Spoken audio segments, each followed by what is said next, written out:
Салам достор, биздин каналга жазылыңыздар. Башкалар көрсөтпөгөндү биз көрсөтөбүз. Assalamu alaikum Жарамазан. 12 ayda bir gelgen orsocan. Orzunuz kabul bolsun Bay Kecan. Aydır ay tolordon. Ayır mini pades kaldik. Aygır uzun ay tatabay. Uşu uygulay toş kaldik.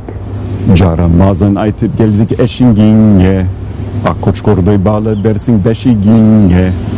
Kırgızistan'daki Amerika Koşma Ştatlarının Elçiligi'nin atinan kutu orzo ait bayramdı kalaybız.